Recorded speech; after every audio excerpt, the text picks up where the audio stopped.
মাম্মা তুমি কি রেডি হলে? রেডি? আচ্ছা দেখ তো আমাকে কেমন লাগছে, দেখ কেমন লাগছে। বাবা কি সুন্দর লাগছে। তাই সুন্দর লাগছে? হ্যাঁ চল রেডি, তোর জন্যই রেডি হতে হলো, আর কি করা যাবে। চল চল তোর পাপাকে ডাক। পাপা চলে আসে, ডাকতে হবে না। চলো তোমাকে দিয়েই আজকে কেকটা কাটাবো, তাই তো? বলে বাবা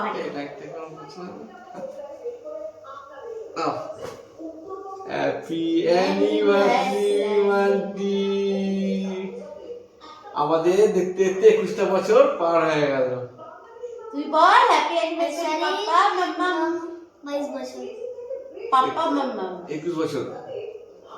আরে বাবা রে, না না আমি কেটে দিই, দাঁড়া। তুমি কেটে দাও। হ্যাপি অ্যানিভার্সারি বল। অ্যানিভার্সারি পাপা মাম্মা। টুন টুনটা শুধু এখানে দাদারই কমই আছে, তাই তো?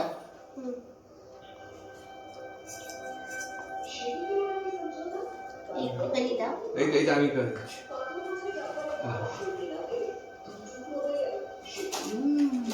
এটা ভালো। কেমন খেতে? খাও। তো আমাদের অ্যানিভার্সারি সমস্ত হলো, মানে সকাল থেকে অনেক কিছুই হলো, জ্বর ঝালা সব ঝড়ঝাপটা পেরিয়ে লাস্টে এই যে আমাদের ছোটটার জন্য জানা হলো, আর আমাদের অ্যানিভার্সারিটা খুব সুন্দরভাবে পালন হলো। পাপা কি গিফট আনতে গেছে ঘরে? এই তো গিফট আনতে গেছি, দেখো এই গিফট নিয়ে এসেছি আজকে, এবং সারপ্রাইজ গিফট। ছোট হ্যাঁ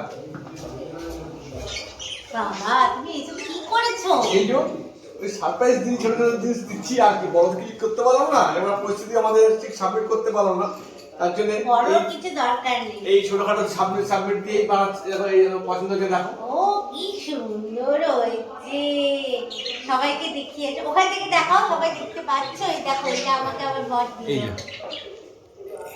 দেখো সবাই কিন্তু কমেন্টস করে জানাবে কেমন হয়েছে, আমার তো খুব পছন্দ হয়েছে। পরিয়ে দাও। তুমি সাইজ কি করে? ও তার জন্য আজকে হাতের মাপের কথা বলছিলে, আমি বুঝতে পারছিলাম না হাতের মাপ কি করবে। আমার কিছু বলে না,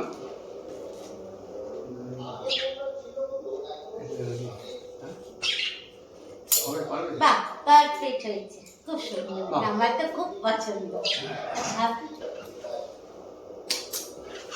চলো খুব সুন্দরভাবে অ্যানিভার্সারি পালন হলো, কেটে